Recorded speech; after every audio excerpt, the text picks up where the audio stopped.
Okay, നമ്മളിന്ന് eyebrows ഒന്ന് അടിപൊളിയായിട്ട് വരയ്ക്കാൻ പോവാണ്. ചിലരൊക്കെ ഐബ്രോസ് വരച്ച് വെക്കുമ്പോൾ ചെറിയ പിള്ളേർക്ക് ഇങ്ങനെ കൺമഷീൻ കൊണ്ട് ഇങ്ങനെ കരി വരച്ച് കൊടുക്കുന്ന ഒരു ഫീലാണ്. അപ്പോൾ അതിൽ നിന്നൊക്കെ വ്യത്യസ്തമായിട്ട് നമുക്ക് ഐബ്രോസ് എങ്ങനെ സെറ്റ് ചെയ്യുന്നത്. ആദ്യം നമുക്കൊരു ഐബ്രോ പെൻസിൽ വേണം. അത് എപ്പോഴും ലൈറ്റ് ബ്രൗൺ കളർ എടുക്കണം. ഒരിക്കലും നമ്മൾ ഭയങ്കരമായിട്ടുള്ള ബ്ലാക്ക് കളർ എടുക്കാൻ പാടില്ല. ബ്രൗൺ കളർ, ലൈറ്റ് ബ്രൗൺ അല്ല, ഡാർക്ക് ബ്രൗൺ. ഇതുണ്ട്, ഈ ബ്രൗൺ കളർ എടുക്കണം. എന്നിട്ട് നമ്മൾ ആദ്യം തന്നെ നമ്മുടെ ഐബ്രോസ് ഇവിടെ നിന്ന് ഇങ്ങനെ ഒരു ഷേപ്പ് വരച്ചു കൊടുക്കണം. ഒത്തിരി വരയ്ക്കരുത്, ചെറുതായിട്ട് ലൈറ്റായിട്ട്. അത് കഴിഞ്ഞിട്ട് നമ്മൾ ഇതിനകത്ത് ഇങ്ങനെ ഒന്ന് ഫില്ല് ചെയ്ത് കൊടുത്തിട്ട് ഇതിൻ്റെ മേൽവശം, ഇതിപ്പോൾ ഞാൻ ഐബ്രോസ് ഷേപ്പ് ഒന്നും ചെയ്തിട്ടില്ല, ഇവിടെ ഇങ്ങനെ കിളുത്ത് നിൽക്കുന്നുണ്ട് കേട്ടോ.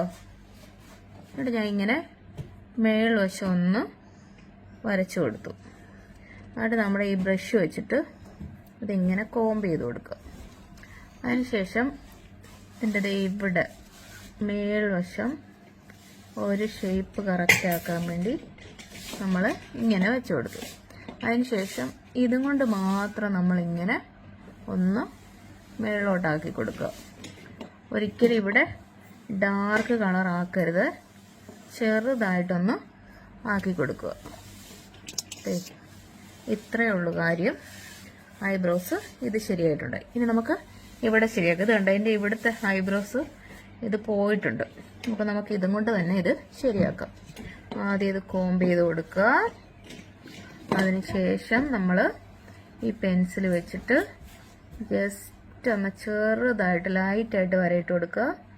മേളിലും അതുപോലെ തന്നെ വരയിട്ട് ഏത് ഷേപ്പാണോ വേണ്ടിയത് അതേ ഷേപ്പിലൊന്ന് വരച്ചു കൊടുക്കുക.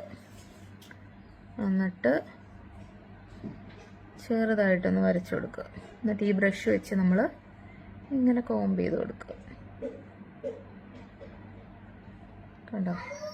ഇനി ഇവിടെ നമുക്കൊന്ന് ഫില്ല് ചെയ്ത് കൊടുക്കണം.